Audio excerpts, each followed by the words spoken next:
55 feet beneath the burning Reich Chancellery, on the night of April 28, 1945, a municipal clerk named Walter Wagner was pulled from a Volkssturm unit and escorted underground to perform a wedding. The groom was 56 years old, had conquered most of Europe, and had roughly 36 hours left to live. The bride had waited 12 years for this moment. Eva Braun had arrived at the Führerbunker on April 15, uninvited. Hitler's adjutants tried to send her back to Bavaria. She refused.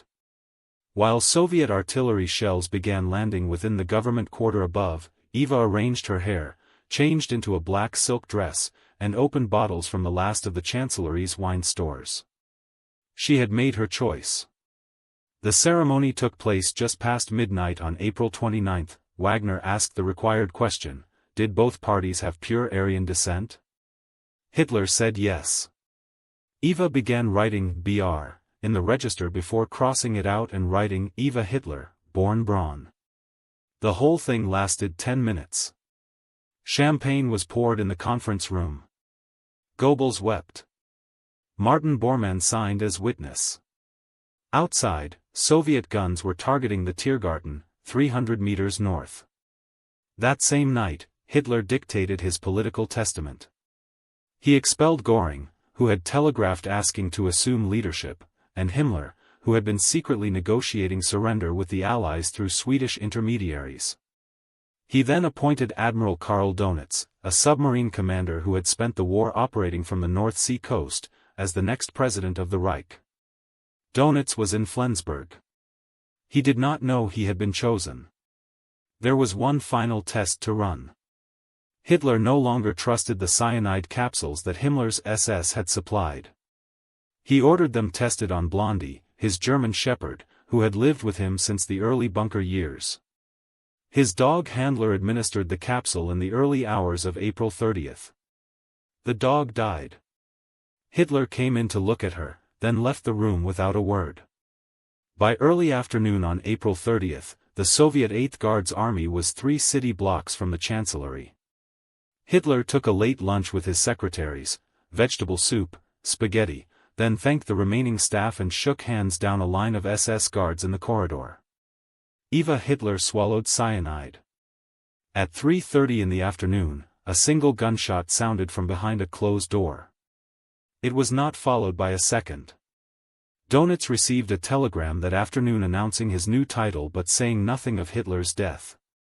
He broadcast to the German people that Hitler had fallen at his command post, fighting to his last breath. Dönitz then governed what remained of the Reich for 23 days from a naval officers' school in Flensburg, near the Danish border, before Allied officers arrived to arrest him at breakfast. The wedding register from the Führerbunker disappeared in the chaos that followed. Walter Wagner, the municipal clerk who had performed the ceremony, died in the street fighting above that same day, still in his Volkssturm uniform, the only person in that bunker who had somewhere else to be. Strip away the mythology and 3 things remain: a system still filing its paperwork while it burned, a succession chain nobody had consented to, and a clerk who had somewhere else to be.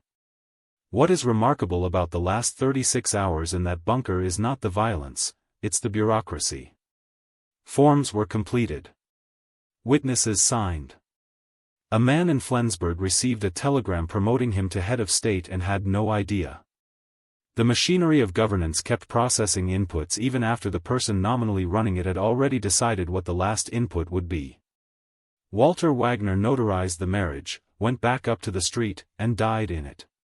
He is the only figure in that bunker whose presence made complete sense.